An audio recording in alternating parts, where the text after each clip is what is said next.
Hello everyone, good evening. Welcome back to my channel. I hope आप सभी अच्छे होंगे। हम Himachal Pradesh Public Service Commission के द्वारा कंडक्ट करवाए जाने वाले लेक्चर एग्जाम के लिए प्रिपरेशन कर रहे हैं। अगर आपने अभी तक अपना प्रिपरेशन करना स्टार्ट नहीं किया है तो आप जल्द से जल्द अपना प्रिपरेशन करना स्टार्ट कर सकते हैं, क्योंकि बहुत ही जल्दी आपका एग्ज़ाम होने वाला है। जैसे ही आपका HP सेट का एग्ज़ाम होता है वैसे ही आपका जो HP PGT के एग्ज़ाम का शेड्यूल जो है वो मेंशन कर दिया जाएगा। इसलिए आप अपना प्रिपरेशन रखिए, अपने आप को अच्छे से प्रिपेयर करके रखिए, क्योंकि आपको पता है कि अभी जो है एग्ज़ाम पैटर्न चेंज हो गया है और जो एग्ज़ाम में है वो नेगेटिव मार्किंग है, और नेगेटिव मार्किंग की वजह से जो है आपके मार्क्स में थोड़ी जो गिरावट है वो देखने को मिल सकती है। तो चलिए आज की क्लास स्टार्ट करते हैं। आज हम जनरल हिंदी के कुछ प्रैक्टिस क्वेश्चंस करेंगे। ये क्वेश्चंस आपके प्रीवियस ईयर पेपर्स में पूछे गए हैं और साथ ही ये क्वेश्चन जो हैं आपके KVS और NVS में भी पूछे गए हैं। तो चलिए आज की क्लास स्टार्ट करते हैं। Question number 1 is the Hindi वर्णमाला में स्वरों की संख्या है। ऑप्शंस आर 8, 9, 11 या 14 and the correct answer is the option number C 11। Hindi वर्णमाला में स्वरों की संख्या 11 है। Then next question is the इत्यादि का सही संधि विच्छेद क्या है। ऑप्शंस आर इत प्लस यादि, इति प्लस यादि, इत प्लस आदि या फिर इति प्लस आदि and the correct answer is the option number D. इत्यादि का जो सही संधि विच्छेद है वो है इति प्लस आदि। Option number D is the correct answer. Then next question is the प्रोपकार शब्द में कौन सी संधि है। ऑप्शंस आर विसर्ग संधि, गुण संधि, वृद्धि संधि या फिर यण संधि and the correct answer is the option number B. प्रोपकार शब्द में गुण संधि है। Option number B is the correct. Then question number 4 is the सावधानी शब्द में प्रयुक्त प्रत्यय कौन सा है। ऑप्शन आर ई, धानी या फिर आनी and the correct answer is the option number A.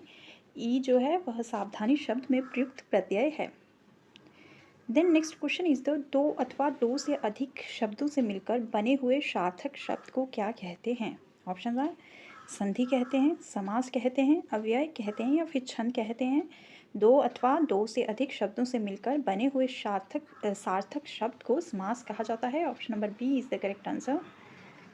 Then next question is the जितेंद्रिय शब्द में कौन सा समास है। ऑप्शन आर द्वंद्व समास, बहुव्रीहि समास, तत्पुरुष समास या फिर कर्मधारय समास and the correct answer is the option number B बहुव्रीहि समास। जितेंद्रिय शब्द में बहुव्रीहि समास है।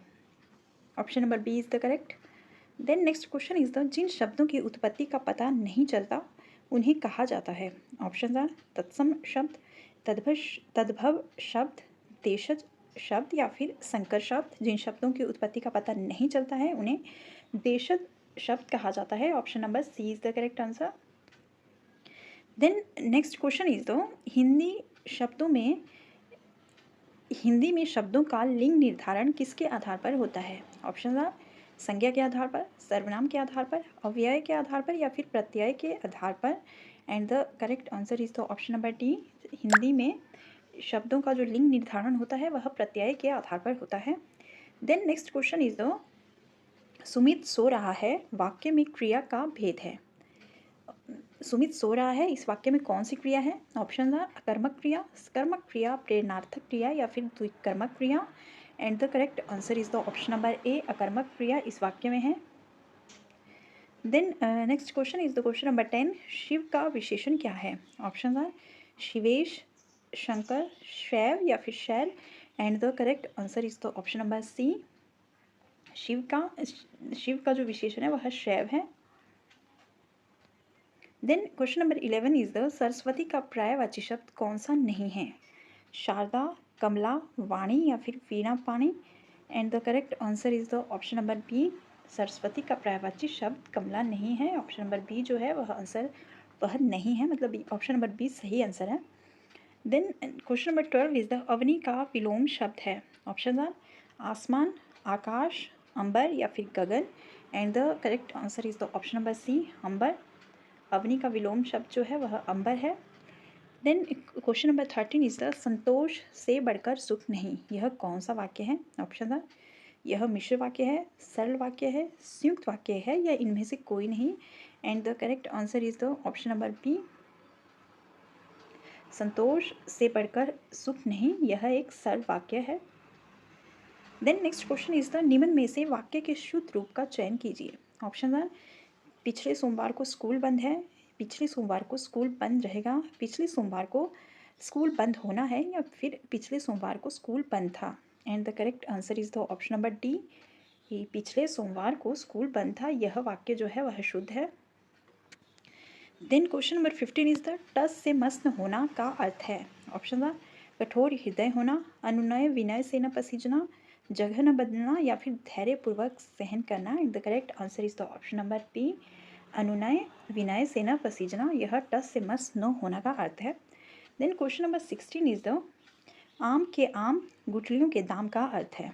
ऑप्शन आ मनमानी करना, नकली वस्तु देना, दोहरा लाभ होना या फिर बहुत चतुर व्यापारी बनना। And the correct answer is the option number C, दोहरा लाभ होना। आम के आम गुठलियों के दाम का जो अर्थ है वह होता है दोहरा लाभ होना। Then question number 17 is the निम्न में से कौन सा शब्दालंकार नहीं है। ऑप्शन आ शलेष, विप्सा, उपमा या फिर वक्रोक्ति। And the correct answer is the option number C, निम्न में से कौन सा शब्दालंकार नहीं है। इसका जो आंसर है वह है ऑप्शन नंबर सी, उपमा। Then question number 18 is the इतिहास शब्द का शुद्ध विशेषण है। ऑप्शन आ ऐतिहासिक, ऐतिहासिक या फिर ऐतिहासिक। And the correct answer is the option number D, ऐतिहासिक जो है इतिहास शब्द का शुद्ध विशेषण है। Then question number 19 is the नवनीत शब्द का सही अर्थ है। ऑप्शन आ घी, नवीन, आकाश या फिर मक्खन। And the correct answer is the option number B, नवीन। नवनीत शब्द का सही अर्थ नवीन है। Then last question is the प्राचीन का विलोम है। ऑप्शन आ अप्राचीन, अर्वाचीन, अति प्राचीन या फिर पराप्राचीन।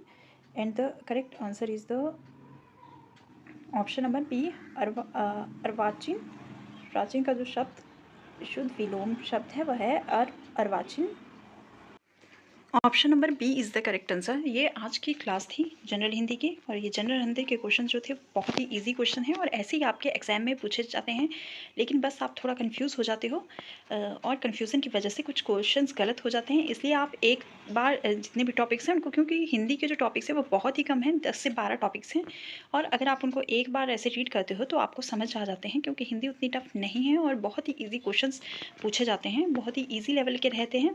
बस आपके जो कंसेप्ट क्लियरेंस है वो पैटर्न होनी चाहिए, और साथ ही आपकी प्रैक्टिस अच्छी होनी चाहिए। जब तक आप प्रैक्टिस नहीं करोगे तब तक आपके जो क्वेश्चन हैं वो ठीक नहीं होंगे। इसलिए कुछ भी टॉपिक पढ़ने के बाद, किसी भी टॉपिक को पढ़ने के बाद आप प्रैक्टिस ज़रूर कीजिए और आप प्रैक्टिस के लिए इन क्लासेस को देख सकते हैं। यह आपके बस एक मॉक टेस्ट की तरह आप इन क्लासेस को यूज़ कर सकते हैं।